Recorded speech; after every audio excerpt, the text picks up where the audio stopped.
I play the role of Mimi Copeland. She's a famous artist in Santa Fe and also is involved with dressage riding and usually leads the parade, which is a really big thing, and the Balloon Fiesta parade. And she has this wonderful grandchild, Sage, who comes to her house almost every day to paint with her. And she's really the inspiration for this little girl. And basically in the story, the little girl, Sage, goes back to school and finds out that her favorite program, the arts program, has been taken out of school because of the lack of funds. And so the grandmother kind of urges her to find her voice and to basically empower the other girls and get together and to protest this and to find some way to raise money to get the arts programs back in the school.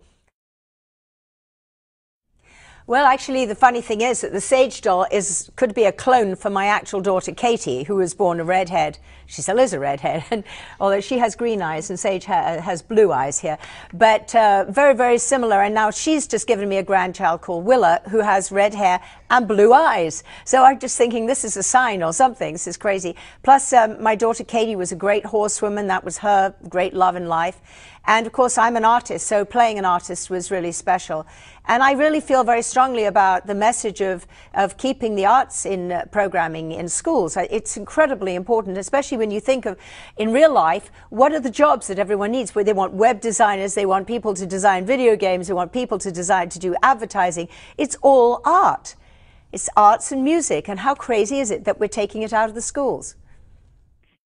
You know, she thinks of this as being, you know, a real profession, and she has to fight the fact that it's not prostitution, or actually her son, who's a lawyer, has to. But it's a comedy, and it was very amusing to do. It's the second time I've played Peter Bash's mother. Well, Dr. Quinn was an amazing show. I think it really dealt with the human condition, rather like the reason why I did American Girl, is when you deal with something that everyone can understand and everyone can empathize with.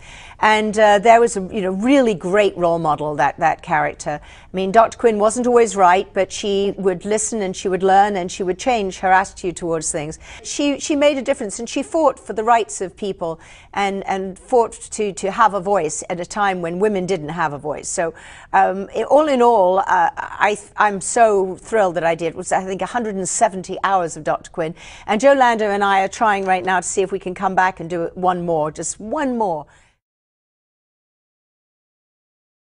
You know, being a Bond girl was very interesting that time, because that was a really big phenomenon then, especially in England. The interesting thing with being a Bond girl is that it doesn't matter how many years later, you're still a Bond girl, and once a Bond girl, always a Bond girl, and you know, people are diehard fans for that. And I played a virginal high priestess of the tarot, and I was only 20 years old, and it was my first film. And I remember it was quite scary and quite different as an experience, but I learned so much from it, and looking back, I'm really grateful to have had that.